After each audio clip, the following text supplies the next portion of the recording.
Assalamualaikum warahmatullahi wabarakatuh. Di sini saya akan menceritakan sebuah cerita rakyat yang berjudul Bawang Merah dan Bawang Putih. Keadaan dulu si Bawang Putih itu sangatlah bahagia. Namun semua itu berubah ketika sang ayah telah meninggal. Ibu tiri dan kakak tiri, dia begitu jahat kepada Bawang Putih sehingga Bawang Putih seperti seorang pembantu bagi mereka.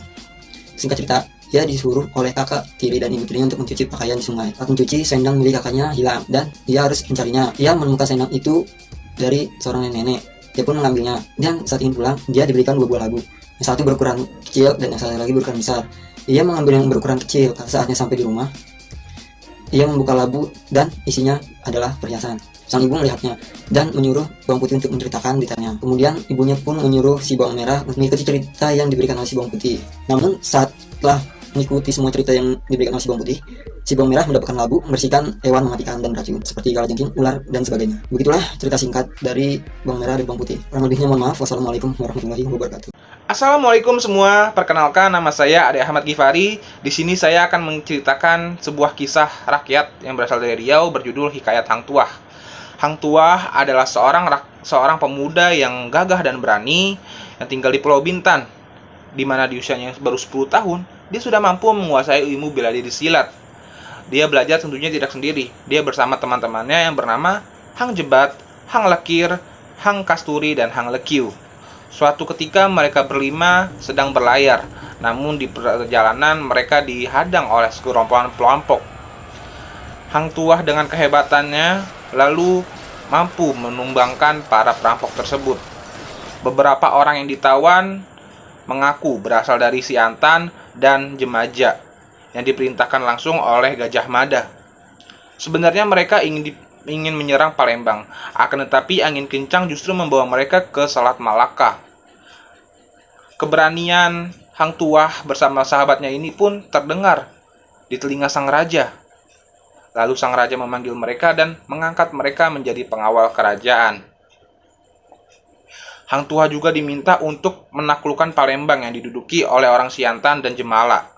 Hang Tuah pun sukses dengan penyerangan tersebut, lalu dia diangkat menjadi seorang laksamana. Begitulah kisah Hang Tuah menjadi tokoh idola masyarakat Melayu karena kehebatan dan keberaniannya. Wassalamualaikum warahmatullahi wabarakatuh. Hai semuanya, Assalamualaikum warahmatullahi wabarakatuh. Kali ini saya akan menceritakan tentang kisah cerita rakyat di daerah Riau, yaitu Lancang Kuning. Dahulu kala pernah hidup si Lancang di daerah Kampar. Dia hidup dengan ibunya, dia sebagai buruh tani. Si Lancang merantau untuk memperbaiki hidup mereka. Setelah merantau, si Lancang menjadi saudagar besar sukses di tanah perantauan. Beberapa kemudian, si Lancang kembali ke tanah asalnya, dan kabar tersebut didengar oleh ibunya.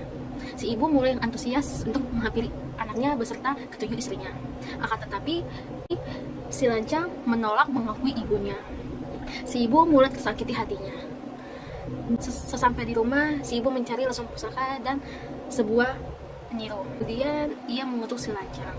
Badai Tuhan pun datang dan meluluh lantakkan kapal-kapal dagang milik si Lancang, serta harta-harta benda miliknya. Sekian cerita rakyat dari Lancang Kuning. Assalamualaikum warahmatullahi wabarakatuh. Assalamualaikum warahmatullahi wabarakatuh. Perkenalkan, nama saya Diva Triulia. Di sini saya ingin menceritakan tentang Batu Ketangkup. Jadi awal mulanya tinggal seorang ibu dengan 3 anaknya. Tapi 3 anaknya itu mereka tidak pernah membantu ibunya. Mereka hanya tahu main dan main. Lalu ibu mereka tuh sudah jengah. Dia lalu mendatangi sebuah batu yang merupakan batu ketangkup. Dia memohon kepada batu itu untuk menelannya. Lalu saat anak-anak pulang dari main, mereka bingung, kok ibu mereka tidak ada di rumah sih? Dan mereka memutuskan untuk mencari ibunya. Lalu sampainya mereka di sebuah batu, mereka melihat ada sehelai rambut yang merupakan rambut ibunya. Lalu mereka memohon kepada batu itu untuk mengembalikan ibunya. Dan batu itu mengembalikan ibu mereka. Dan setelah itu mereka menjadi anak yang rajin dan sering membantu ibunya. Tapi itu tidak bertahan lama, dan ibu mereka kecewa kembali dan meminta batu betangkup itu untuk memakannya kembali. Setelah itu, ketiga anak itu pun kembali kepada batu itu dan memohon kembali untuk mengembalikan ibu mereka. Tetapi batu itu sudah marah, dan alhasil mereka bertiga juga ditelan oleh batu itu, dan batu itu masuk ke dalam tanah. Dan selesai. Terima kasih, segitu saja. Wassalamualaikum warahmatullahi wabarakatuh. Assalamualaikum warahmatullahi wabarakatuh. Nama saya Reza Hikmah dari kelas R2L NPM 2021-4650936.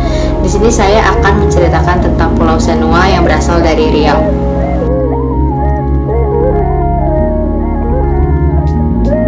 Baitusan membawa istrinya ke Pulau Subang untuk menemui bidan.